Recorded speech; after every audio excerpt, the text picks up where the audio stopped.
This is why.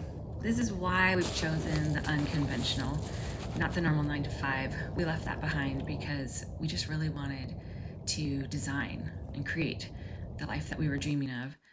And this is what it looks like to run a family business from a property. In February, we spend a lot of time in between our garage studio space and the kitchen. We have a lot of dahlias to divide so we can have these available in our shop in March.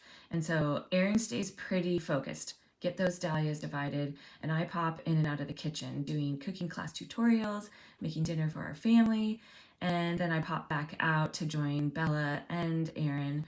Bella is planting all of the seeds, or the seedlings, I should say, for the plant sale that we have in May, but also for our own garden. And so she's working away, getting the seeds planted, while Erin and I are finishing the dahlias. And there's lots of time right here, right at our table. Some days we all get to sit down and have breakfast together. I think it had snowed this day, so everyone was moving a little bit slower, but time right here is really why we made this shift. Our life really is set up around the seasons. And so the other thing that we tackle in February, really I should say Erin tackles it. He spends a lot of time out in the orchard pruning the trees. We have about 25 trees. These are the plum trees that he's working on right here. And thankfully we chose a week that was sunny. And so in between me doing some sugar cookie tutorials and getting cookies made for our own family, Erin was out working away, trimming the trees, and so I would pop out to join him whenever I could.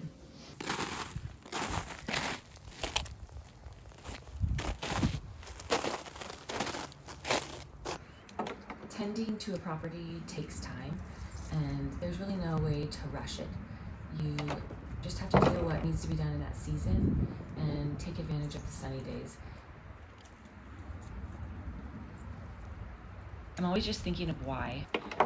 Why do we do it? Why do we take care of this property and tend it? And truly, it is so we can invite our people in, invite our community in. And this is where we host all of our dinners over the summer. And if you see any events that we're hosting in the orchard, that's where it happens. And then there's this beauty of doing life with our kids all throughout the day. Parker pops down and helps me make the sourdough bread that we'll use later this week. And then back out into the garage. Bella is finishing her senior year in high school, so she works with us a couple days a week in between her classes. And we're still working on planting, getting dinner rolled out in between. This is the part of working from home that I really love. It's the rhythms and the routines, the cozy nights and the soup that is steaming, the stew that is cooking. It's the time that we get to spend together as a family that we really were missing when everyone was in traditional school and traditional work.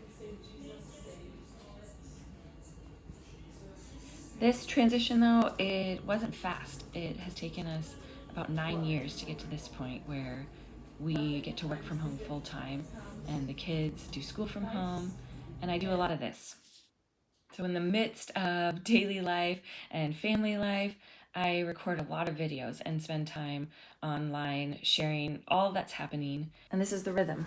Get up, check the plant babies, make sure they're okay. Everything we planted at the beginning of the month is getting so big and happy that I actually have to move some of it out to our little makeshift greenhouse. And here's the thing, all along the way of us growing this business, we have started with what we had and just let that be okay for the beginning. And so even though this right here is not my dream greenhouse, it works. And that's what I just always want to encourage people with, is start with what you have and do what you can and see what grows from there. And I have been amazed how much we can grow and do and create, not with the biggest, flashiest, dreamiest of spaces to begin with, but those spaces really grow out of the work and the time that we pour into all of it. Our garden and our house did not look like what it looks like now when we moved in 12 years ago. It's taken time and it's going to continue to take time. And that's the beauty of the seasons, is you really can't rush it. But here's the cool thing. The more that I told Parker and Aaron how amazing our little makeshift greenhouse was, the more I saw Aaron thinking, I think we need to build another one. And so that's what they're working on now.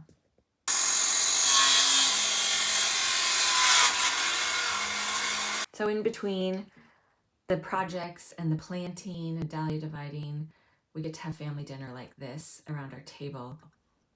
And it was all of the hosting of family and friends that honestly gave us the guts to invite our community to our table.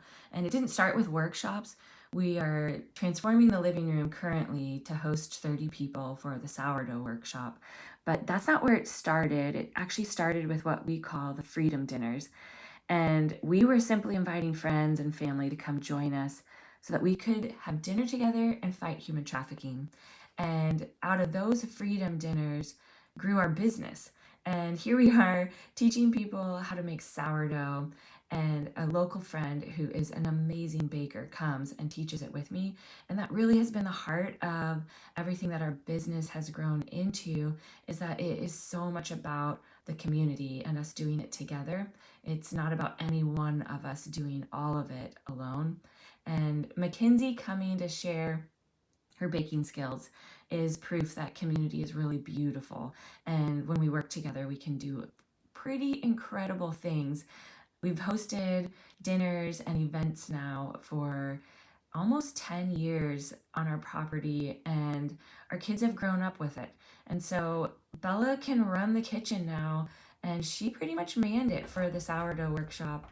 And Parker's in there cutting more pieces of wood to finish building the frame for our new greenhouse bed topper. We'll be sure to show you what it looks like when it's done.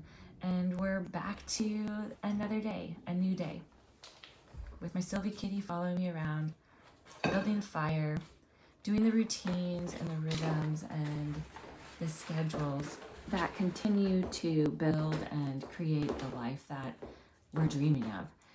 And it doesn't look like most people's, and we're fine with that. None of it is fast. I've realized that over the last years. None of it's quick. It doesn't happen overnight. It takes consistency and intention and a willingness to keep on keeping on, because there's such deep reward when we can do deep and intentional and consistent investment. So that's what I see right here. I'm investing in my family. I'm building a fire for them to wake up to. We're investing in this summer, growing tomatoes that our community can buy, cutting garden plants that will fill gardens, and enjoying the peace of the morning, listening to the birds sing, and welcoming a new day.